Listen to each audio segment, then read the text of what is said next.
Medzinárodné ekonomické integračné zoskupenia. Medzinárodné ekonomické integračné zoskupenia. Prečo vznikajú? Zvýšenie efektivity. Väčší trh umožňuje firmám vyrábať vo väčšom rozsahu a využívať úspory z rozsahu, čo znižuje náklady a ceny spotrebiteľov. Väčší výber spotrebiteľov. Odstránenie prekážok umožňuje dovoz širšej škály tovarov a služieb z iných členských krajín. Prilákanie investícií. Zahraniční investori preferujú prístup na veľké, stabilné trhy, ktoré ponúkajú integračné zoskupenia.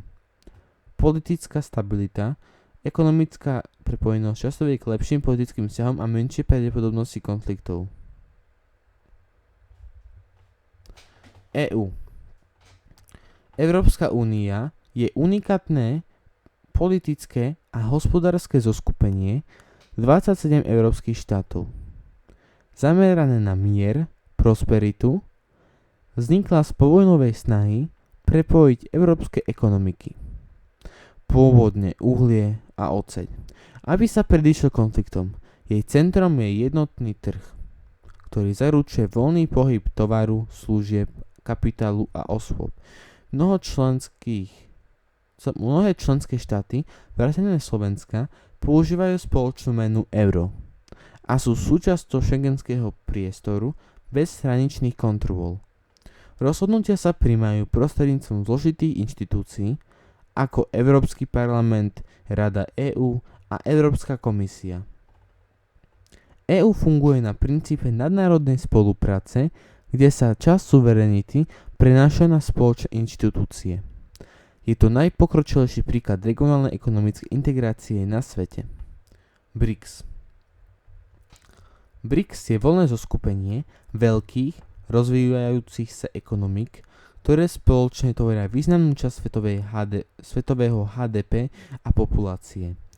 Pôvodne akroným zahŕňal Brazíliu, Rusko, Indiu, Čínu a Južnú Afriku. Zoskupenie nemá pevnú zmluvnú štruktúru ako EÚ či NATO. Funguje skôr ako koordinačné fórum a politický dialog. Hlavným cieľom je presadzovať záujmy a vplyv rozvojových krajín na globálnej scéne a reformovať medzinárodný finančný systém. Kľúčovým úspechom bolo založenie novej rozvojovej banky NDB ako alternatívy k inštitúciám ako Svetová banka.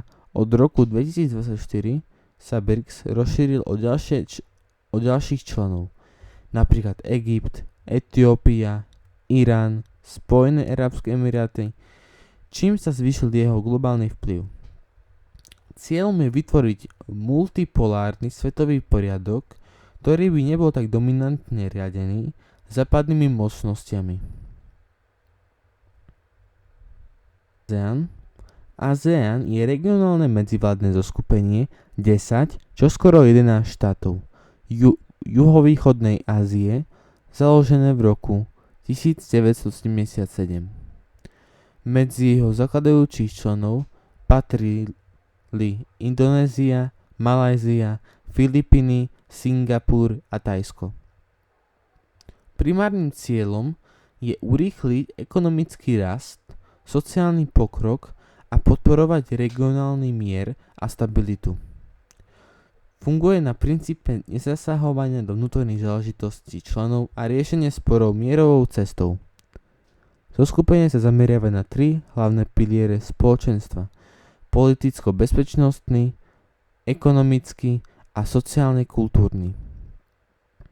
Členské štáty predstavujú populáciu viac ako 600 miliónov ľudí a ich kombinovaný HDP z nich robí 7. najväčšiu ekonomiku na svete. V porovnaní s EÚ ide o voľnejšiu formu spolupráce, ktorá vyznačuje veľkou kultúrnou a ekonomickou rozmanitosťou.